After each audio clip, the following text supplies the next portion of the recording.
Attends Anthony, qu'est-ce que tu fais là? Bah je prépare la vidéo pour la VR 850. Eh non, on a la VR30, c'est le nouveau. C'est génial. Bah oui. Ton 850, encore mieux.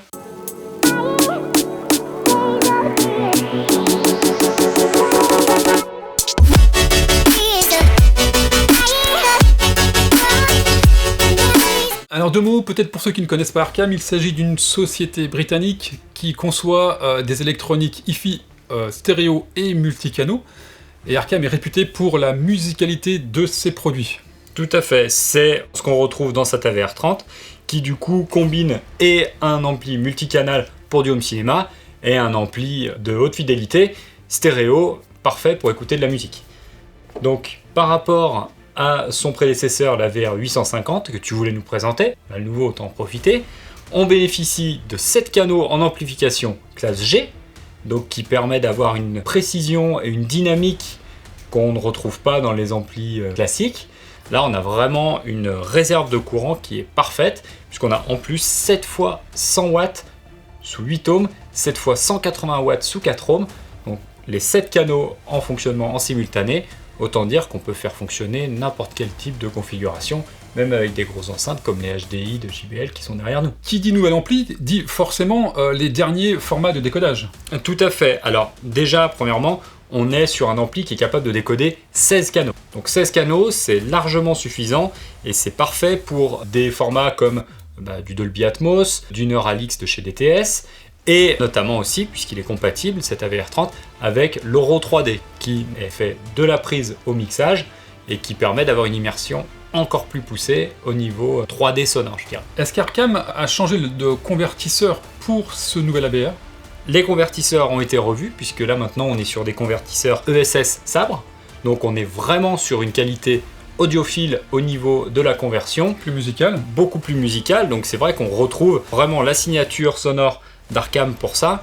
C'est un ampli où on aura autant de plaisir à écouter un disque qu'à regarder un film, avec un détail, une précision qui est superbe. On le voit désormais, la majorité des amplis intégrés stéréo disposent d'une connectique RJ45. Est-ce que c'est le cas pour cet AVR? C'est le cas pour cet AVR30, puisqu'il est doté d'une connexion en RJ45 pour le connecter à votre réseau. Il est aussi connectable directement en Wi-Fi, si on n'a pas de prise à proximité. Tout cela permet donc d'accéder à des services de streaming musical, puisqu'on peut profiter maintenant, via la petite application Music Live d'Arkham, à Tidal ou encore Qobuz, en haute définition bien évidemment. Ou de la musique sur son NAS. Ou de la musique sur son NAS, tout à fait. On a aussi, et ça c'est très très intéressant, une compatibilité directement Chromecast, c'est-à-dire qu'on peut caster de l'audio directement vers son AVR30. Beaucoup plus pratique. Beaucoup plus pratique. Pour les possesseurs d'appareils Apple, de l'AirPlay 2 et du Bluetooth en haute définition. Donc l'avantage du Bluetooth, c'est qu'on est sur toujours quelque chose d'universel.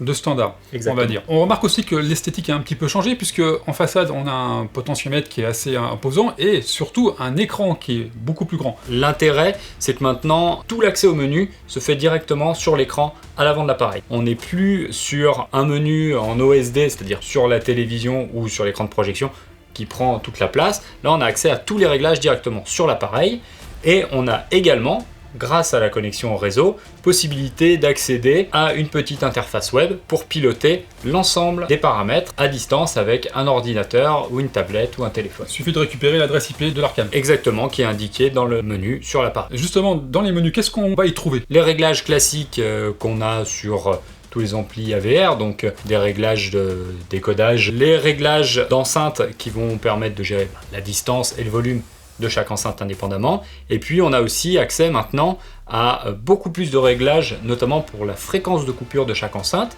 puisqu'on peut utiliser autant des enceintes larges, comme une enceinte colonne, c'est-à-dire capable de délivrer de 20 Hz à 20 000 Hz en gros, que des satellites beaucoup plus petits. Et ce qui est très intéressant, c'est que maintenant, pour chaque enceinte, on peut choisir une fréquence de coupure spécifique. Donc l'ampli va s'adapter aux enceintes. Est-ce que l'ampli va pouvoir s'adapter à la pièce d'écoute? C'est le point fort d'Arkham en effet, puisque pour adapter tout ça, pour optimiser l'écoute, on utilise un système, ce qu'on appelle de room correction, de correction de pièces. En l'occurrence, ici, a implémenté le Dirac Live. Le fameux Dirac. Exactement. Le Dirac Live, donc, qui permet non seulement d'égaliser les enceintes, mais aussi de gérer toute la partie temporelle, c'est-à-dire une remise en phase de toutes les enceintes. Qu'est-ce que ça apporte? Une plus grande cohérence sonore, donc on a une immersion complète, on ne peut plus localiser vraiment les enceintes, par contre on a une bulle sonore qui est superbe, une dynamique qui est décuplée, puisque toutes les enceintes fonctionnent parfaitement en même temps. Le plus quand même là sur cette nouvelle version, c'est qu'on n'a plus un seul réglage en mémoire, mais on peut mémoriser jusqu'à 3 réglages. Ça permet de profiter sur toute une zone d'écoute, par exemple, on peut avoir un réglage pour optimiser le son sur un grand canapé, quand on regarde un film en famille par exemple. On peut avoir le son optimisé pour un seul endroit. Si on est tout seul pour regarder un film, on peut profiter d'un son optimal sur un point d'écoute, et puis on peut faire un 3e preset par exemple pour une écoute stéréo en musique tout simplement. Je regarde l'arrière de l'appareil et vraiment on y retrouve toute une vaste connectique. Je pense que de ce point de vue-là, il doit être complet, non? Très complet. On est donc sur 7 entrées HDMI 2.0, compatible 4K, voilà, sans problème pour connecter un peu tout ce qu'on trouve aujourd'hui comme source.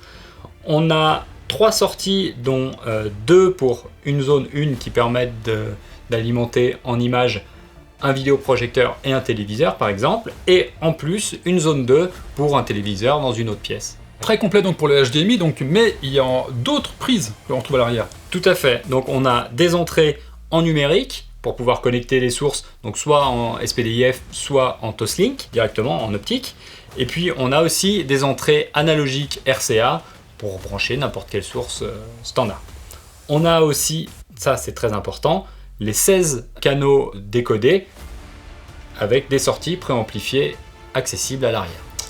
16 canaux, on va pouvoir faire pas mal de configurations. On entend parler de configuration justement avec plusieurs caissons. Est-ce que cet AVR va pouvoir s'adapter à ce type de configuration? Il est parfaitement adapté, puisqu'en fait, on peut avoir jusqu'à 4 caissons de base connectés dessus, avec chacun des réglages indépendants de volume, des réglages de délai aussi. Donc ça permet, pour une configuration un peu plus complexe, dans une salle dédiée, ou alors dans un salon où on a besoin de couvrir un maximum de place, d'avoir une cohérence au niveau grave qui est superbe avec tous ces réglages disponibles. Eh bien merci Pierre pour toutes ces informations, et si vous voulez retrouver la liste des revendeurs Arcam, il suffit de vous rendre sur notre site internet.